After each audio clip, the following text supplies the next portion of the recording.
What up, what up, what up? This your boy Oshin. This is Oshin's View, #1 podcast in the world.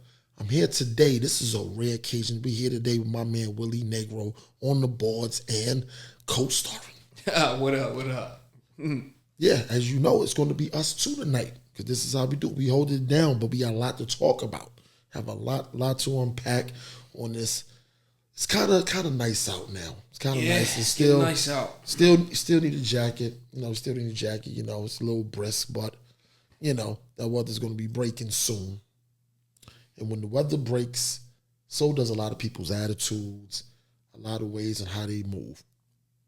But since you brought up Ja, that's where we'll go with it. See, Ja Morant is in the news again, and this time I don't think it's going to fare well for him.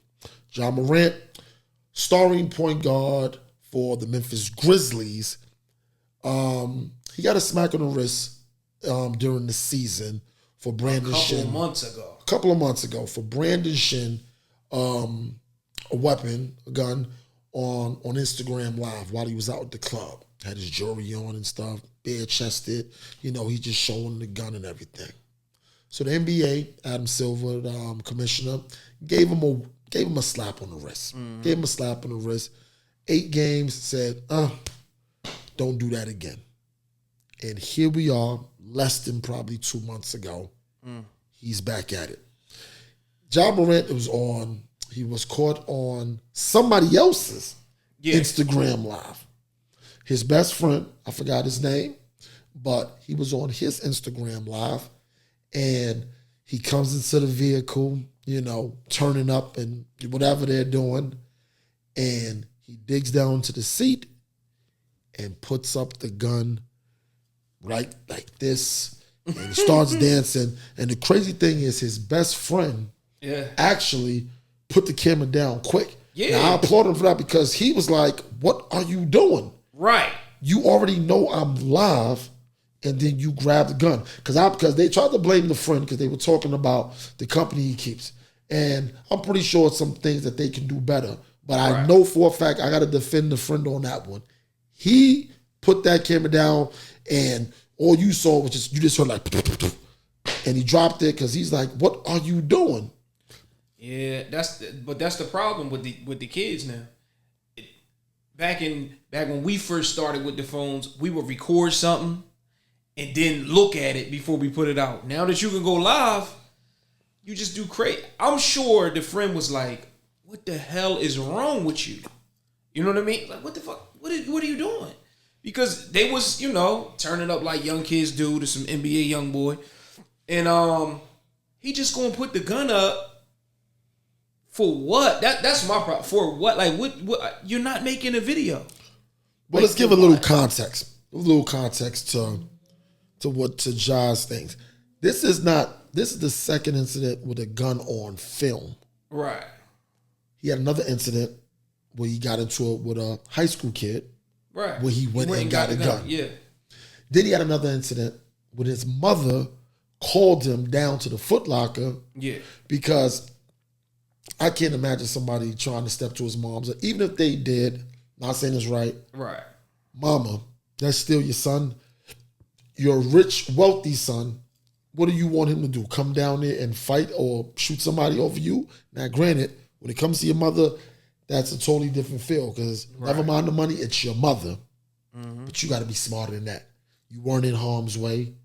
You could have easily called the cops. Look here, my son is Ja Morant. Da-da-da-da-da. I promise you the authorities would have taken care of it swiftly. Just off of that. But you called him down there because you know your son. Mm-hmm. And what is Ja supposed to do? Like, devil's advocate. Okay, you called him down there to what exactly? So a lot of people just write him off like, yo, he trying to portray something that he's not. You know what I mean? Like, this is an image that he is not. So, but it's an instance like that will lead me to believe that it's some weird shit going on in this family. Like, why? Like you said, why would his mom? My mom would never call me and say, "Hey, get that," because she knows me and my brothers. it's not going to be good. You know what I mean? It's because that's mom. She would never call me for some crazy. She would call the police first. I can see. Well, not to get personal with you, but a little bit. You're the one making 200-some million. I know your brothers. I know who will go down there. Right. You know, they won't. But who I'm talking about, no need to say the names. Right. He won't let you go. Right. You see what I'm saying? Like, if y'all all get the call, if y'all get the call, all three of y'all get the call, two of them is going to say, you don't go. Right. You see what I'm saying? Like but that. What I'm saying is, my mom won't make that call. That's true. Yeah, I was just giving a little and that's what I'm talking to. And that's what I think you were speaking to. Yeah. Why would you make that call to your son? Yeah. You see what I'm saying? Even if you won't call somebody, not your son. Not him. You see what I'm saying? Which leads me down the path of, it's a whole lot of bad decisions being made in this family. A lot. You know what I mean? So, which leads me to, he's 23 years old, he's young, and he's still making bad decisions. You see what I'm saying? The only reason, because I shot him a lot of bail the first time. Facts. The only reason I can't shoot him that much bail this time is because this just happened. Like the NBA just slapped you on the wrist. They're gonna have to slap you in the face now. Yeah. It has to be more than 8 games. So what are you thinking? Oh man, it has to be more than 8 games. I'm thinking he will not play. If you're the commissioner. If I'm the commissioner, he is at least not playing until after Christmas. Okay. If I'm the commissioner. Which is roughly 2 months. All right. Roughly about maybe 20 some odd games. Yeah. I'm a little different with that. I'm thinking half the season. At its worst, the whole season. So right before All-Star. Yeah. Because my thing is this. I think he needs a glimpse at what losing everything could look like. Like, I think he needs, 8 games. That's working out. You know what I'm saying? Yeah. He probably looked at the schedule. We played y'all will be good without me on these 8 games. But when you know you're home because of a very bad decision you made, and especially if your team is struggling, and you could clearly you're who you are, so you definitely can be the difference. But you're just sitting. That's almost, I equate that to, because I don't want him to go to jail, but I equate that to. Well, you didn't break any laws. Yeah, no, we're going to get on that too. When I'm saying I don't want him to go to jail, what I mean by that is because I'm going to equate it to when somebody, when people are in jail, most times you want to hear somebody in jail for crimes, drugs, this, that, and the third. Yeah. And then you be like, you're in jail because you did what? That's what hardened criminals look at. Like, seriously? So you had the bag, you have the bag. And you're grabbing this for that. I'm gonna say you should have been down like this. Don't let Oshin get $250 million. There's 2 things that's gonna happen that way. Now, if I got $250 million, but nobody knows but me and maybe my inner circle family, I can still kind of operate how I operate. Right. The minute the world knows I have $250 million, they're gonna be like, I seen Oshin. Yeah, he's with his 2 guards. Oh yeah, I'm definitely having bodyguards. Right. Every time, no, because I'm going to get tested. I'm going to play this. It is a slew of bad decisions that can happen. That's Oshin now. Oshin at 23 with 200 mil. Listen, me at 23 with 200 mil would be a lot different than me with 200 mil now. At 23, I'm not saying I would be holding the gun up. I might have stood on the car. I might have stood on top of the car. With the gun? Not with the gun. This is what I'm trying to say, because I see where you're going, and I'm not playing devil's advocate with it. My thing is this. The reason why I can say me at 23 is because before I was 23, I've learned that I don't have good luck with the underworld. You know what I'm saying? I've learned that I just don't. The underworld is that's crazy. what I call I don't have. And for me, let me explain what the underworld is. The underworld is me stepping a pinky toe outside of the straight line that I've tried to walk my whole life. Yeah. Have I done some things? Of course. But I'm talking about when things that I've got caught for, people do all the time and they never get caught. Right. But I get caught. I learned my lesson early in life. Like, you know what? Every time I step a pinky toe outside of the line, the straight line, I go down. So at 23, I'll probably be standing on the car too, but I'm probably still going to have my security too. Because I just know nothing's good's going to come from me trying to take care of situations, stuff like that. Now, granted, everybody's different. We can all say what we could do or not. But what I'm saying is this. Sometimes you got to grow up fast. You see what I'm saying? Like that. And I'm sorry, we know the money. I don't believe Ja is more worldly than me. Now, he'll go more places than me, clearly, because he's a player.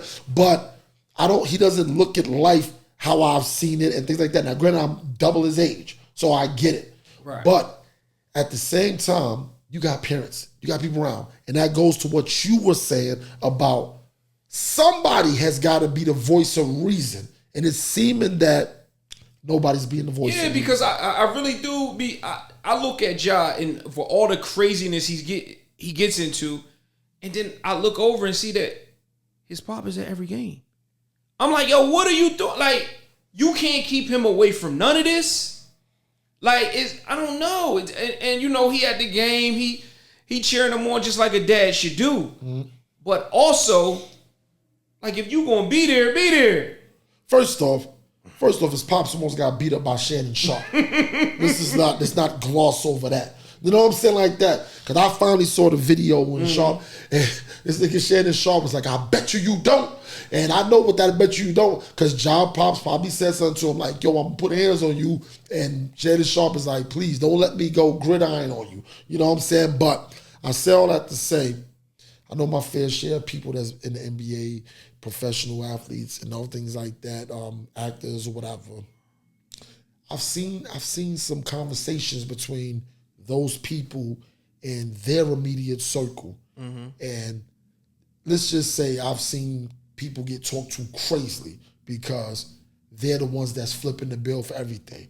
Right. Like I've seen a certain NBA player tell his mother, you shut the hell up because I pay all your bills. Mm. And guess what she did? She shut the hell up. Like, that's crazy. You see what I'm saying? So it's that's a real thing. But that's what I mean. That's crazy thing. Though, because it's as a parent, it's your responsibility to always be the one to check your child. Always be the one to tell the truth. You know what I mean? My mom say all the time about my brother, like, y'all sugarcoat it. I'm always going to tell the truth. I'm mom. When he doing some dumb shit, I gotta say it. I have to say it. I don't get the luxury to just avoid it, ignore it, or just patronize his delusions of grandeur. I'm gonna say that's dumb shit. You know what I mean? Mm-hmm. That's my mom always say that, and I believe that as a parent myself. Mm-hmm. I have to tell my child the truth. I have to steer her away from dumb shit because I believe that all kids are dumb as hell. Because they don't know the world. They think they know the world, but they don't. Me as a child, I was dumb as hell. You know what I mean? So, my thing is this. Hold on for a second. You might have to take a walk.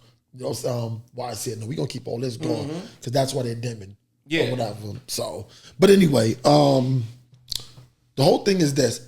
For me, not just talking to the kids and everything.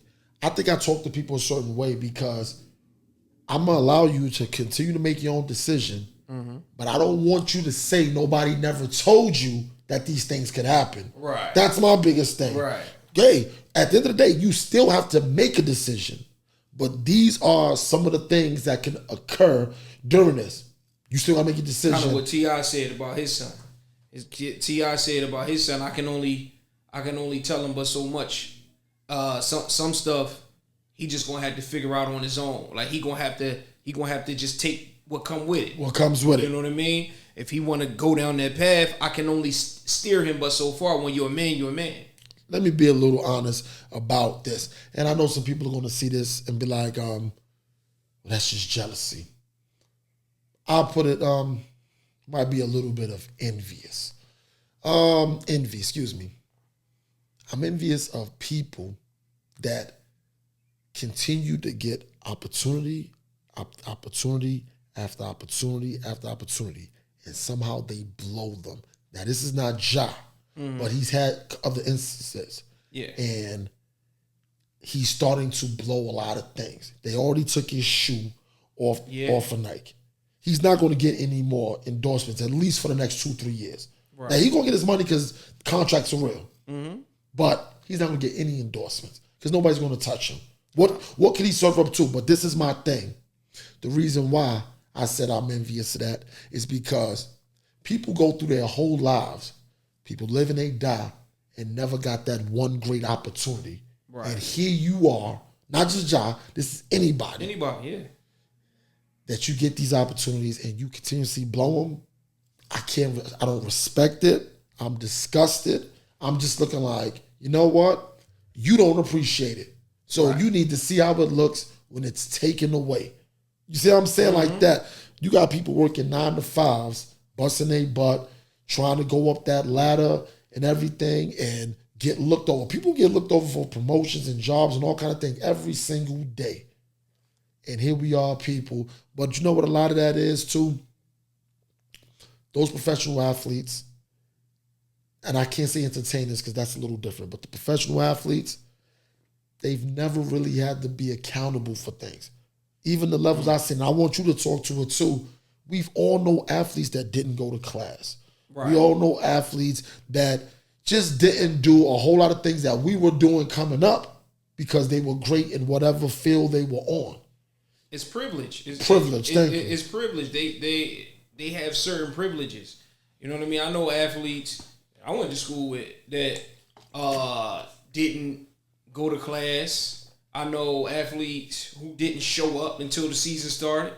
I know somebody who pulled a Ben Simmons and just stopped going to school after the basketball season. Facts. You know what I mean? Still graduated, still went to college. You know what I mean? They was nice. You know what I mean? But even with that said, like you said, at a certain point, you know, you just gotta grow up. Like at a certain point, it's more about becoming a man than anything else. Like that's what being a man is, being accountable for your actions. So if they suspend him for half the season, the whole season, I'm still rooting for the young man. I hope he gets it together, learn what he need to learn from it, and you know, have somebody else hold your guns, bro. What are you doing? Like it's not that deep. No, but my thing is this: why do you have guns? This is why I'm look here. I get it. The whole before somebody says you have the right to bear arms and all that other stuff. Yeah, I get all that. What I'm saying is this: you have this money, you need to get security. That's for one. Number two, you have no ops. Like nobody's looking for Ja Morant. Like let's just call it what it is. Yeah, in my ops, what ops? Nobody. You're famous. Nobody's looking for you that can't find you. I'm not talking about where you live at, but you're a public figure. So if Ja was walking in right now, I'm on the fence. I don't know if I would be afraid if he has a gun out. Because the smart part of me is like, nigga, you aren't shooting me. Now your man back there, he might. Right. But not you. But a part of me thinks like, yo, this nigga would throw it all away just to prove a point. This nigga might shoot me. You know what I'm saying? Like that. So I just hope he, like you said, I just hope he gets it together. And but he's going to have to get that lesson. Like he's going to need. I'm going for half a year to a year. I'm sorry. I believe he needs to see what it feels like to damn near lose everything. I think he will, man, because like you said, contracts are real. And also what's real is the clauses in the contracts are real. Yes. So when he start hemorrhaging that money, when he don't get all of that $200 million, then he'll understand. Yes. Speaking of money, Gabby Union is I don't know. I might have to start calling her Capped and Crunch.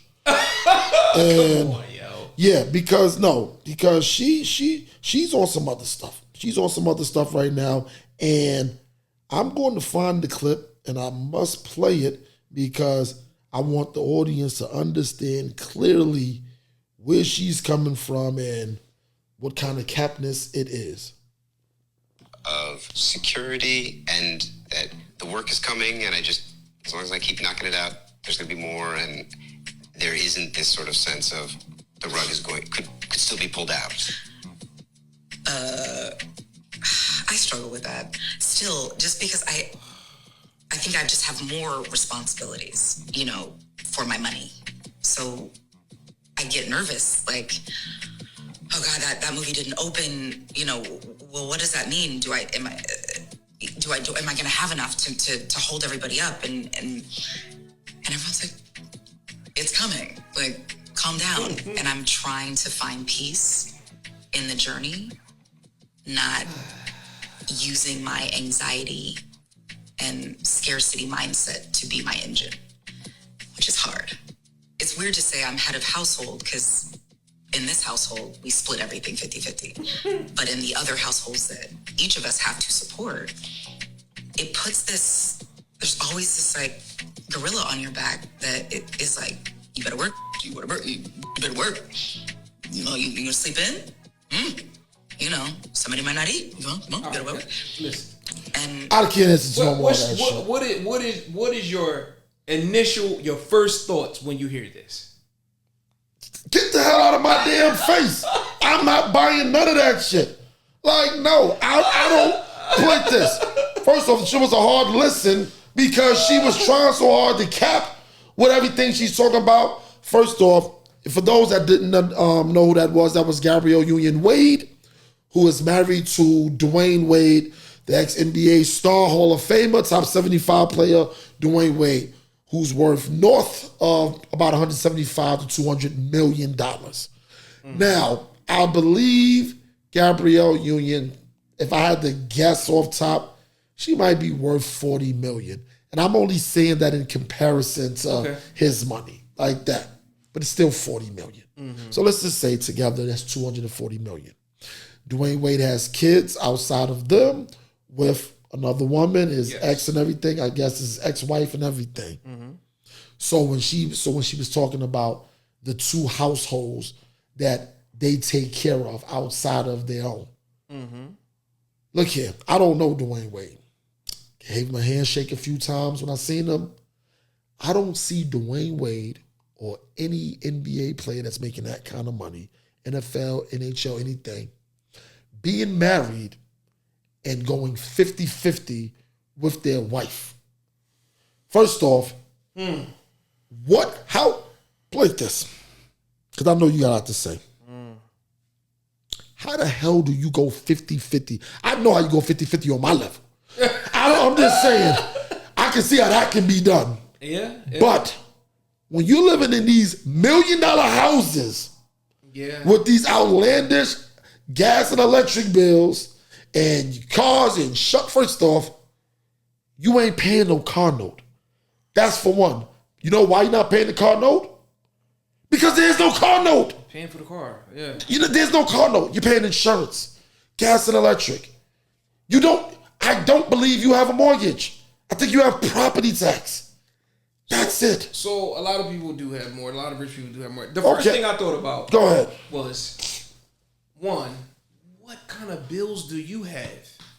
That's the first thing that came to mind when she was like, anxiety for bills. I'm like, yo, why are you not living a way in which you don't have to have anxiety? When you are worth over $100 million together, well over $100 million together, you can live a pretty luxurious life. Damn, I'm good. I want you to continue. Don't even put the camera on me. Since the actress's net worth is around $40 million. Yeah. I just looked up. No, and that's what I said, because she had a $40 million look and feel about it. Your net worth together is worth over $200 million. Easy. You see what I'm saying? Why wouldn't you live a lifestyle that supports your habits and all of the luxury that you like, but that's within your means, that you never really have to work ever again? Yeah. Like that's the first thing I thought when I heard that. And then the second thing I thought was, is she paying half the bills like, in real life? And then you had to think about who the perception of her personality. And I could see her paying half the bills because she wants to. I could see her being like, no, because she has the perception is she has this thing where she needs some control. You know what I mean? And a lot of women want to pay bills because they want to say. They want to, we're equal in this. I have no problem with that if he has no problem with that. But they ain't equal. Like, yo, he got crazy. Even if you pay half the bills, I tell you who don't got anxiety. Dwayne Wade don't. He's not worried at all about the mortgage payment. Put the camera back on my face. This is how my face was the whole time you was talking. Not because what you were saying was bullshit. Is that I'm looking like everything she said was bullshit to me. Hey, yo. Because my thing is this. I don't, we said it before. I said it and you said it. When I got 200 million, oh, you're going to know. You're going to understand how unanxiety I've ever been in my life. She acting like she's living check to check. Right. That's for one. This is where the disrespect comes in. Stop acting like you're living check to check. Oh, if this movie doesn't come out. Nigga, if it don't come out, it don't come out. It didn't come out. I tend to think you'll be okay. That's for one. So stop this whole, well, if this movie, because this is what I'm envisioning. All that you said about her with her persona, she wants to pay this. Mm-hmm. And I know some dudes that'll be playing that kind of card like, she want to pay something, I'm going to let her pay something. But say the bills, say her part of the bills is $10,000 a month. Let's just say that. I promise you, if it's $10,000 a month, but if every time me and you do something, I'm spending well over $10,000 on you, mm-hmm. and I'm kind of giving it back to you. You see what I'm saying? Yeah. Did you really spend it? I buy you a pair of shoes or something, more than a few pair of shoes, and I throw 50 bands inside the bag. Just say, go ahead. Right. I'm pretty sure you're not looking at that 50 bands like, oh, I guess I don't have to pay bills this month. Like, get the hell out of here. I'm sorry. She would have to come sit right here and try to convince me, because the guy that she was doing the interview with, he was looking at her like, man, please, I'm only doing this because you are who you are, and I want this damn interview, but you ain't paying no damn, I promise you, as soon as she left, he was like, man, she ain't paying no damn half of nothing. Yeah, that's what I was thinking. Because it's women empowerment for the sake of having women empowerment. And I'm not against women empowerment. Well, I understand it. Like in even in my relationship, when I was first in the beginning of my relationship, my wife had just graduated college. She was adamant about contributing, paying her part. And then, I started making a little bit more money. She wasn't as adamant about paying her part. And, a couple moves go here and there. And, I make a little bit more money. She's going to be a little bit more adamant about not working at all. And that'll be fine. You see what I'm saying? But, so I understand it. Like, in the beginning, she was real like, I want to contribute. But you said I want to play my part. No, right. But you said, it's a key word. Mm-hmm. She wants to contribute. Right. There's no number on contribution. You see what I'm saying? Like, if we talking money and stuff like that. Mm-hmm. Because at this level, so when I'm hearing you say these things, and me knowing you, I know the journey. Mm-hmm. So I'm like, okay, I get that. Okay, you grab that gas and let you hang. Because I got the mortgage and stuff like that. But like you said, as your money started going up, okay, now don't worry about that, because now I want to empower you, because you can keep your money and do things like that. Mm-hmm. So now, okay, maybe that's an extra $600 you don't have to come to me for. And I'm not saying that she's coming to you because that's the money. It's just, you good, and I'm still good too. This, that, and the third. We always say it on this show, and I had to tell some women earlier. I said, most dudes want to be in a position where they could just pay everything. I said the average dude that's a real man really wishes that he could just be like, you know what, I've got everything. I'm going to pay for everything. Right. I was talking to a young lady today. We were talking. She was telling me how, and I've heard this from more than just her, that women, I heard her say things like, this guy wanted to marry me. He had money. I didn't have to pay for anything. I didn't have to work. I didn't have to do anything. Mm-hmm. But I couldn't see me with him. And when they said it, I was like, so if he was a great guy, if he did this, that, and the third, why don't you want to marry him? She gave a valid point. Because it's not about being a gold digger. She was just like, yo, it was still things missing, like the connection and stuff like that. She makes a pretty coin herself. Right. So, but she understood her pretty coin was pretty, but he made money. Yeah. So she was like, as well as I do, he did that much better. Right. So that's why he was able to do that. Of course, she was able to buy her own stuff and do everything. But I say all that to say, and this is at this level, that dude may be doing well, but he ain't making no $200 million. Yeah.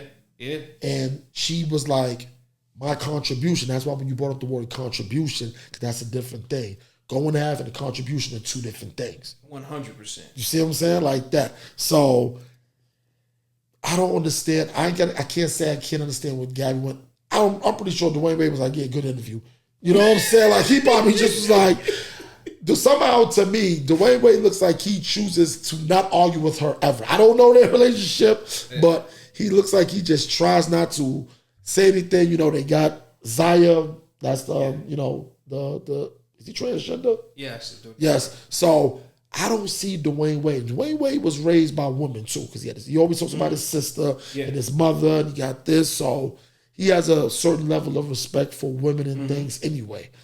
But I don't think when she came home, that might have been something he argued about, like taking off this shit, like you pay her for what? Because last I looked, out of my account, that shit said you now have $199,020,000, and he looking like, wait a minute, 80,000 is missing. You know what I'm saying? Right. Type thing. So I don't understand where she's going with that one, but hey, all to her. She wants to die on that hill. She can go ahead. Hey, it is what it is. Yep.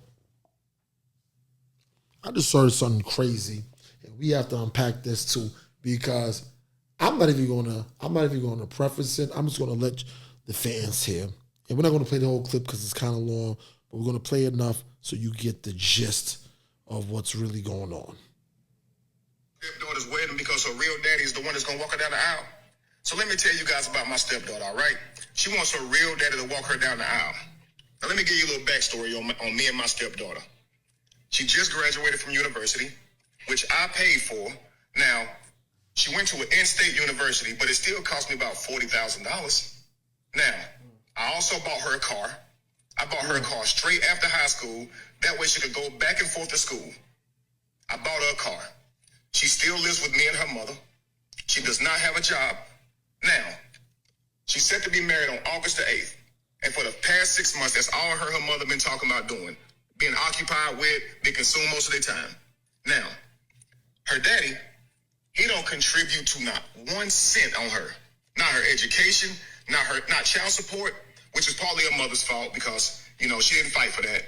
And I guess that's just what the settlement was. And he only around to make promises. I do that for you, I do this for you, and then take off. And then she'd be heartbroken. But she adores her father, right? So, like I said, she's set to be married in August. And the wedding venue, I told them they can have it in my home. The wedding venue can hold about 250 people, right? Now, I said, hey, I got a list of 20 people that I want to come to the wedding. I'm paying for this at my house. I want these 20 people to come. Do y'all know Saturday, I see one of my friends at the golf course, right? He's supposed to come to the wedding. I'm like, hey, I'm going to see you at the wedding, right? He said, I only got an announcement. I didn't get an invite. I'm like, nah. So, Crazy. so basically, it goes on further. His 20 people don't get invited. Like you said, he got an announcement. But the whole point was this.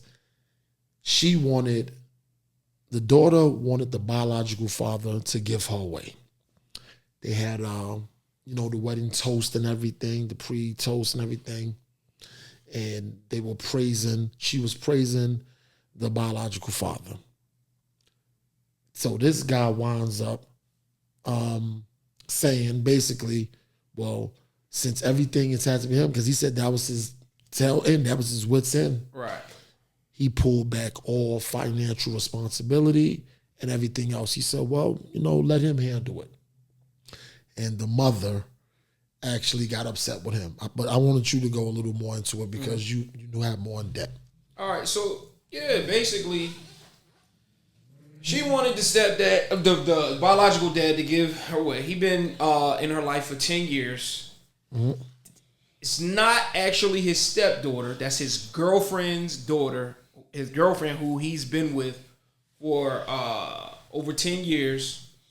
And because she wanted the stepfather to do everything, they had a dinner and everything, and she gave a speech, and she said she wanted the biological father to walk her down the aisle. So because she wanted the biological father to do everything, he said, all right, well, he can do everything, walking down the aisle, then he can financially support. So his girlfriend was saying, why would you ruin the wedding? And he basically saying, listen, I feel hurt and annoyed because I thought I was family and y'all not treating me like family. So, all right, if I'm not family, then family can take care of this wedding thing. You know what I mean? And then ultimately, I believe he actually broke up with the girlfriend and everything. So let's because there's a few things to chop up. Does the girlfriend have a point? Of him ruining the wedding? Yes. Yes, she does have a point. He is ruining the wedding, but I feel like he has a point too. I said it wrong. Right. Let me go back to you. Does she have a point in terms of hierarchy? Because we can't ignore that they've been together for 10 years and he never married her. Right. That's a big part of, I think, the root of everything that's going on. Right. That was actually my number one question. Go ahead. Why were they together for 10 years and not being married and not married? Especially with all the obligations and things that he was doing. But go ahead. Right, but I can't totally put that on him though. Because if he's doing all of this, I don't know if it's him that didn't want to get married or her that didn't want to get married. You see what I'm saying? I can't just assume that he just didn't want to marry her when he's putting her daughter through college and doing all these things. You see what I'm saying? So I don't see a man though. I don't know. I got to give you some pushback. I don't see a man doing all that and not wanting to get married. Because this is my thing. Why do all that and not want to get married? Because if you don't want to get married, then you shouldn't feel no kind of way about this wedding that you're paying for already. And now you're feeling disrespected because she wants to walk down the aisle with her biological father. You can't, my thing is not you. They can't have it both ways. You see what I'm saying? So I believe he wanted to get married. Right. So, which leads me to the question, why didn't they get married? Because it seems like if he can do all of these things, he has the means for a wedding of his own. You see what I'm saying? So it comes across as the girlfriend is really kind of just using him. And you know, I'm gonna be real. Dad got the best seat in the house, the biological dad, because he gets somebody to take over his responsibility. He still get to have a relationship with his daughter, and it sounds like he still might be hitting his baby mom too. That's what it sounds like. That's something that's speculation, and it could be true, but it's speculation. Me personally, I've never had. How do I say this without being so crass? I've never had that kind of pussy that just makes you just want to spend all your money and no marriage, no super commitment, and I'm just spending this money and I'm getting used. Like that, I'm getting used pussy. Never had that. And I've had some good stuff, but I've never had that. Hey, you see what I'm saying? And I don't even know if I ever want it. You know what I'm saying? If I don't have it by now, then I don't have it. But this is probably what closest it's going to get. But the thing I'm saying is this. Where I understand where the frustration when being mad at. But it's one of those, if the mother and the daughter are playing the technicality role, I'm pretty sure this is not the first time they've pulled that card. Would you think so?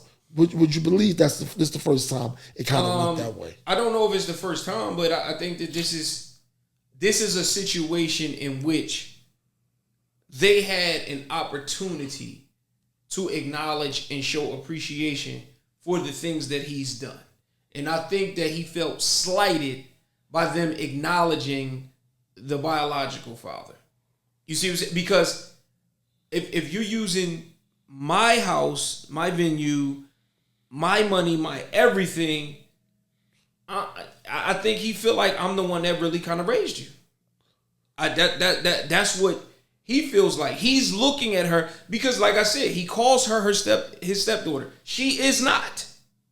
She is not. They are not married. That's not his daughter. Yeah, but this is the whole thing. He did all this for 10 years, though.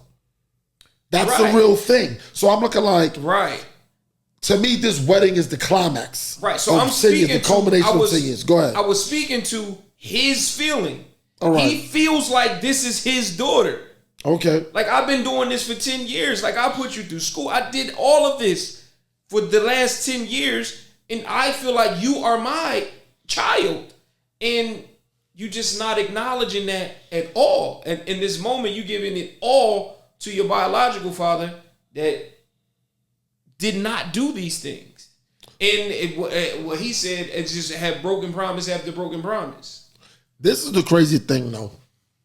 You can say broken promises or not and everything, but this is not new. The reason why this has always feel funny style with me is because I've seen it done in real time where the guy has been around, because this doesn't happen to women. Right. You know what I'm saying? Like that. I think guys be a lot more appreciative, but I'm pretty sure somewhere in history, there's some young man that really loved his mother and he acted the same way towards the mother that raised them and all this other stuff. But when it comes to the men, I see that side a lot more. You're not my father. Right. But I've been there for the last 10 years. I've been flipping the bill. I've been putting in the time. You know what I'm saying? Cultivating the relationship, doing all the stuff, the shoulder to cry on, the advice, everything. And your argument is, oh, well, you're not my biological father. All you got out of them is life. And I know it sounds cheap. It sounds like I'm trying to gloss over it, but I'm really not. Really not. Because I'm just saying, we've spoken about this before just to give the audience a peek in mind. When I say my mother, she's really my grandmother. I know who my biological mother is. I didn't know of her as my biological mother. Even once I found out that she was my biological mother, she was just my biological mother. But my mother is Marilyn Gaiman. You see what I'm saying? Right. Nothing's changing that, ever. Right. And I don't want to make this all about me. I don't even know if my biological mother is still alive. She might still be alive. And it's not, I know who she is. So, like, you see what I'm saying? So it's a lot of personal feelings. Wouldn't that be crazy to your grandmom, if you were just like, yo, I want my biological mom to be here when I do this monumental moment. After she raised you? Oh yeah, it's crazy, and I would never do that. I'd have never. Right, but so you can understand how he feels. Like, yes, like I'm here. I've been raising you for the last 10 years, and you just keep like overlooking me as I'm footing the bill for all of this. For everything you done. So what he said was, see, this is where I would have respected mom. When he took a step back and said, all right, let family take care of it, I would have respected mom if she would have just been like, okay. Because that, first off, had she just said okay, he would have got clarity on a few things with that. Right. He'd got clarity on where he stands. Because I think they would have been doomed for Splitsville after a while anyway. Right. You see what I'm saying? Because it's one thing to have some money. Clearly, he's got some money. I don't think he's destitute.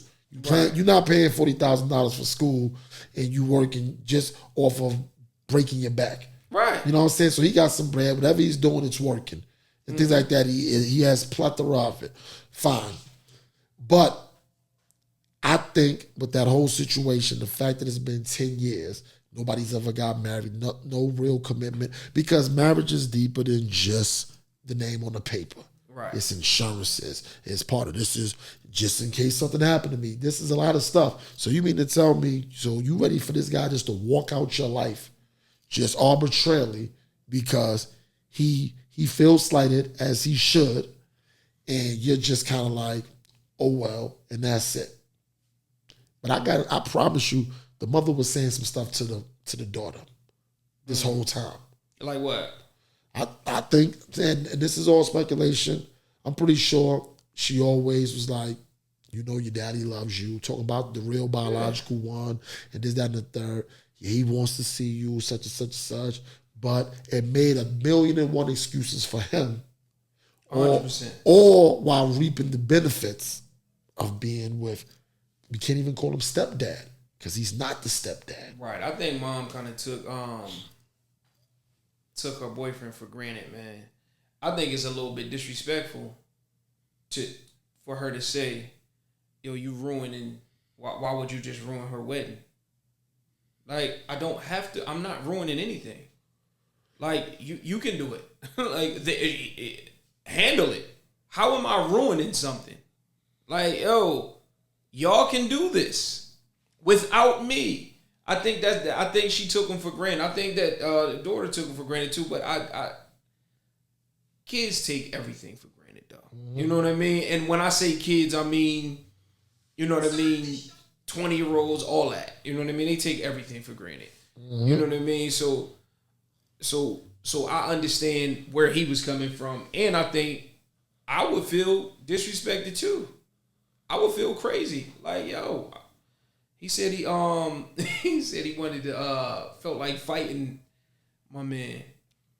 Well, fighting the father, nothing gets accomplished with that. Nah, he didn't. Nothing gets accomplished ultimately with that. didn't. But hey, whenever she said, hey, why you messing up your daughter's wedding, I knew that was over. I knew that relationship was done. Pretty much. You know what I mean? Well, he thought that the grass, well, let's see if she finds out if the grass is greener on that side. But speaking of the grass being greener, we have another clip we would like to play. Give me a second. This is clip night. Clip night. Why did I divorce my husband? I divorced my husband because I was making a certain amount of money. I divorced my husband because I thought I didn't need him anymore. I divorced my husband because I had this senior position at work and thought I held the same position at home. I divorced my husband because I thought I was better than him because I had my degree now. I divorced my husband because I thought a successful marriage meant I was here and he was down here. That is not success. That's fucking sickness. I found myself divorced and out there looking for love in all the wrong places. Fucking this one and that one and that one and that one and this one and that one. And my body count going up and my value going down. I'm just going to call it like a TI is. All the while, my husband done found somebody else building a relationship and building a life with them. I should have stayed married to my husband. I felt like I was on this dark road with no street lights, pitch dark, and I couldn't find my way and didn't know which way to go. I felt lost. I felt like I was walking barefoot on that dark road with pebbles and hot rocks sticking my foot. I felt hurt. I felt alone because every time he and that one and this one and that one left my bed, I was alone all by myself. And which was supposed to be soft and comfortable for me, my pillow, it was now filled with tears. I should not have left my husband. I am filled with joy.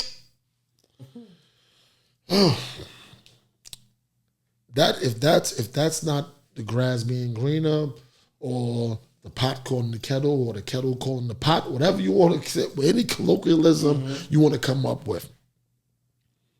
I know it sounds like we're attacking the women, but it's like in this day and age, I believe a lot of women are making it hard. It's already hard to be a man. I'm not going to say it's not hard to be a woman because I'm not a woman. I don't know. Right. But it seems that a lot of women want it to appear harder than what it really is.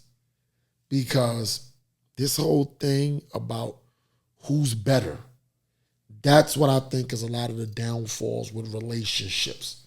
Yeah. Who's better, who has more. We no longer don't put weight. We put weight on valuables, but not on values at all. There's nothing. It's like if I got a degree, you got to have a degree or a master's. If I'm making this amount of money, you got to make this or more. And we talk about it a lot. No man wants to be in competition with his woman. And I don't know why women would like to be in competition with their man, just to say that they got more or they're accomplishing more. I was watching the Adam Clayton Powell Jr. story. He was played by Harry Lennox. That's Dresser from the Five Heartbeats, for those of you that aren't as, movie connoisseurs. And he had a scene in there. He was dealing with his, I think I want to say his first wife or his girlfriend or something like that, but they were together. And he broke up with her. It was one of the smoothest breakup ever, but it's what he said that I was like, wow, I wonder if women are taking that power back and saying that to do us now. This is exactly what he said. She asked him, why are you breaking up? He said, when I first got with you, you were ahead of me. He said, I fought hard. He said, I fought hard to catch up to you. But then I caught up with you, but then I passed you. I can't be with you no more. Now, mind you, I saw that when I was 20. I thought that was some cold-blooded shit. Like how he said it, and he didn't yell it. Right. It was said in a monotone tone. It wasn't threatening, but I know that shit cut deep. I don't think I had a full appreciation for it at the time. Right. Because I knew he was breaking her heart, but I was 20. So I kind of was like, you're not in those kind of relationships. But here we are 26 years later, thinking about it. I'm like, wow. So he broke up with her because she was a commodity. In his eyes, she was a commodity at the beginning. Right. And he wasn't a commodity, but he had to catch up to her. He didn't want to build with her. He wanted to catch up to her because that thing inside of him, being a man, wanting to be the head of the household and whatever you want to call it. But he said he caught her and then he passed her. Right. So now he kind of took the stance of, now I got to get somebody on my level. And I always argue that men don't do that, but I'm wrong about that. Men do it too. But I kind of feel that... What, get somebody on their level? Yeah. I'm not saying every dude... I still believe dudes ain't looking for their equal in terms of that. But there are men, because I got to be fair, there are men out there that if they making a certain kind of money, they definitely on some, oh yeah, you better be around here or better be doing this. If I'm this, that, and the third. I don't think that's the majority of men. I think there's a certain percentage of that. But I do feel there's a higher number. I know you want to say something. There's a higher number of women that are pulling out their scorecard and being like, I have this, and this, and this, and this, and you better have that. And I'm the woman because I got all these things. Henceforth, that lady talking right there. I got a different take on this. Like, Right. I got a different view.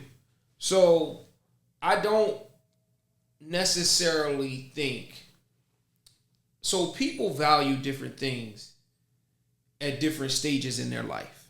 You know what I mean? So remember, we said like a man has to be somewhat of a hero to a woman. Yes. You see what I'm saying? And that version of that hero could be you have to have this type of status or these type of degrees, or that's what I value. You see what I'm saying? Mm-hmm. But what you value today may not be what you value tomorrow. You got to live some life. You see what I'm saying? So you got to live some life to understand that, all right, a degree don't really mean that much. Or, yeah, you make all that money, but I kind of miss the way you treated me. You know what I mean? I kind of miss the way. So now you comparing all of these things to your previous relationship, and they not really adding up. So when you look back, you say, maybe I had what I wanted. You know what I mean? Maybe I had what I wanted. So I don't kill women for leaving relationships like that, because I understand that you have to be a hero. You see, I understand that as a man, you have to do the things, you have to be the things that a woman wants, especially when they're younger. As they get older, and even us, as we get older, we value different things. You see what I'm saying? Like, availability is cool now. Like, yo, she don't work that much. I like her to be around. I dealt with a woman before, and I'm not saying it was a rough breakup, but we were still working together. So we definitely seen each other every day. New dude, he would come by. You know what I'm saying? To see her, I would see him. Now, the intimidated and threatened part of me was this. I don't think I had a car at the time or nothing like that, because I lived down the street. And, he had a BMW. She had one or whatever, such and such. It was cool. Actually, I think I had my joint by then or whatever. But needless to say, I wasn't super up financially. Mm-hmm. So me and I get to talking and stuff. I was like, well, what have you learned? Because she started about, like, I just learned a lot being in this new relationship. So, piquing my interest. But what have you learned? You know what she said? I learned sometimes she said, and you used to say it, she was like, sometimes I just got to shut up. Now, and in my head, I was like, I've been telling you this shit forever. Just shut the fuck up. Don't say nothing. Let things go. Right. Let things flow. And this is what you do. But yet, now you take it when you get with this new guy. Mm-hmm. Now you're putting in, that's the proverbial, the jackpot has been pulled. The slot has been pulled. And now he's reaping the benefits of the things that I said we need to do. Well, that's why I say all relationships, the most important part of a relationship is timing. You see what I'm saying? Mm-hmm. You got to be compatible at the same time.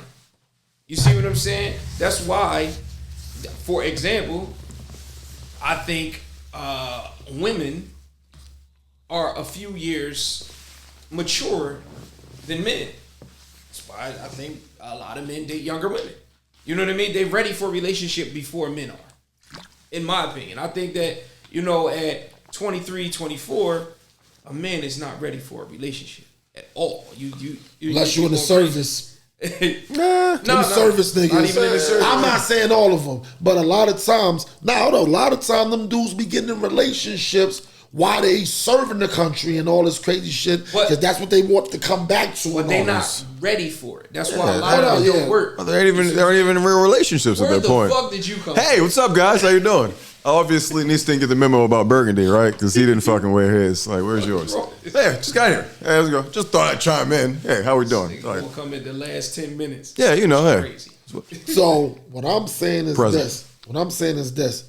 This lady, because what we talk about is how this lady's saying how she divorced her husband because she started elevating in life. Yeah. And it was a whole bunch of comparisons and everything like that. And I think, honestly, that's like, I'm not going to say that's always been a woman's mindset, but it's like, I personally feel a lot of women are dead set against going back to the 60s and 70s. And honestly, when I ask you to do that, what we're saying is this. There's a dumbass meme that's floating around the NFL, the social media, Right. where it says, you can't raise your kids on the values of the old world because that world doesn't exist anymore. Facts.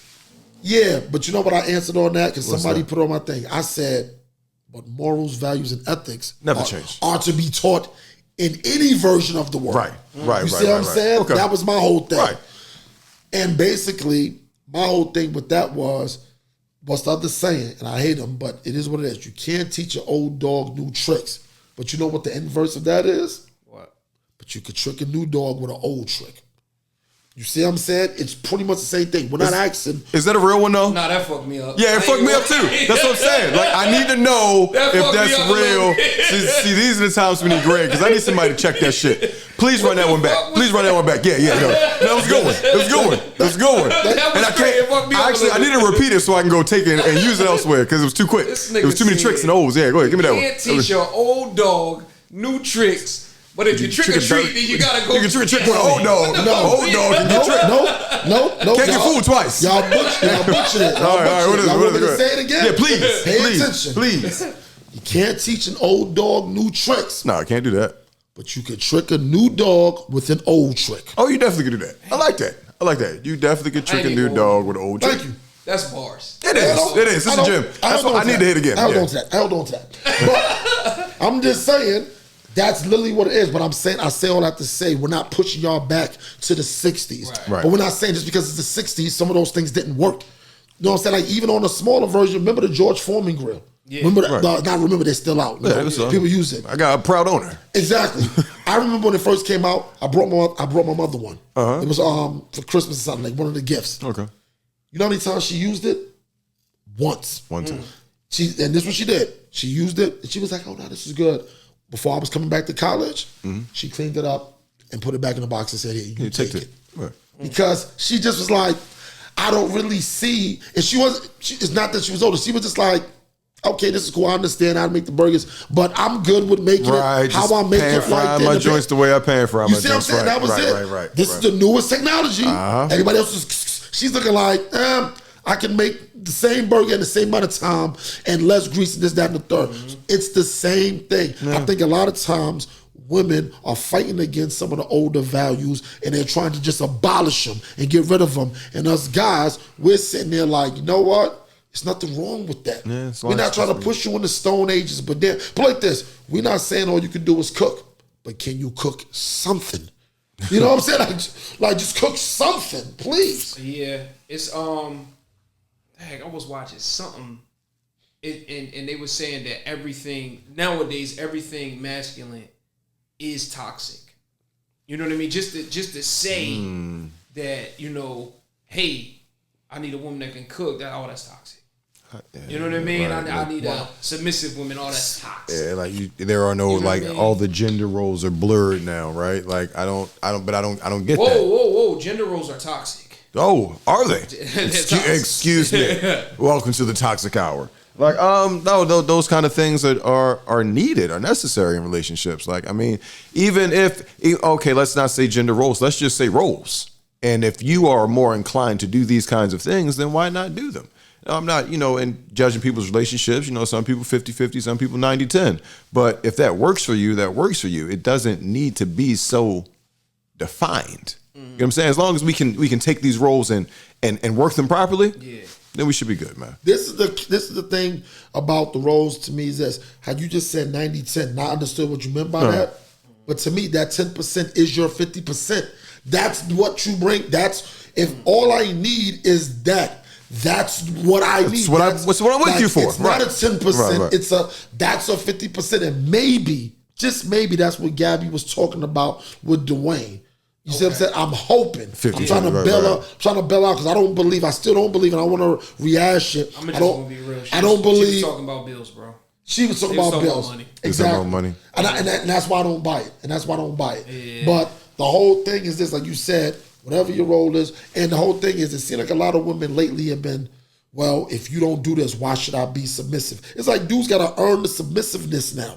If that's even a word. Because I'm just looking like, yo, because... I mean, but I'm not too opposed to that, though. I am. You know, 100%. You're opposed to the earn I want you of to go, but I don't think submissiveness. you should be submissive against everybody. Yeah. I believe it has to be earned. Uh-huh. But it can't be mission impossible. Right. Right. Okay, yeah, right. Okay, go ahead, please. So my thing is like the cart before the horse thing. Like, you know what I mean? Mm-hmm. So how do I earn this? You see what I'm saying? Okay. How do I earn it? Right. And why would I do that? What if I said, oh no, I'm not gonna do nothing unless you submissive? Right, that's what I'm saying. And that's the battle right there, like, right? Yo, it's a either slippery are slope. something or you're not. Like it just I'm a provider or I'm not. Right. It's like, it's that love deeply and truly, every time, no matter how much you're hurt. Like it's but at some point in time, can you blame women for not wanting to be submissive off the bat because of dealing with so many fuck niggas? I would rather you just be you and then you dealing with somebody and then pull back. You see what I'm saying? Because earning it is weird to me. Because then I'm not going to want to. Right, I don't want it. Yeah, right. If I got to earn it, I don't want it. Like I'm not going to want to do anything. Like I'm not going to want to. It's not genuine. Provide or give you my emotional everything. If you don't give me that, you see what I'm saying? At that point, it becomes. That's why I never understood like, well, I'll do that when we're married. Yeah, that's goofy. That's goofy. Crazy. Yeah, like, we won't get married. That's what I said, because it then becomes a competition of, well, I'm going to try to get you to do that before we get. And then I tell people all the time, most men, you give them an ultimatum, they always going to take the ladder. Yeah, I'm gonna take less stress. You know what I'm saying? Yeah, right. Okay. It is what it is. Like, I'm going to take the ladder. Like, no, you do this or else, or else every time. Yeah, let's find out the else. Let's see what's going on else. So, it's been another great episode. Ocean's View. We're approaching the 50th episode. Yeah, man. And we have something special lined up for that. So I'm gonna need you to continue to log in on YouTube. Strippers. 12 o'clock, we drop all these episodes. Spoiler alert. No. So, I don't know. We're workshopping ideas. Yeah. So we're gonna get out of here. Johnny come lately. Little brother Devin Neps finally showed up. He came. He contributed. Toxic exclamation point. He gave his 33%. There we go. He I came in. That's what I said. That's what I said. I said I got to show up. You have to show up. There it is. You got to be here. He had about 2 threes in the fourth. Cal Ripken showed up every day. There you go. Story about a lion too, but we ain't getting into that. We out here. We'll that later. Catch you up.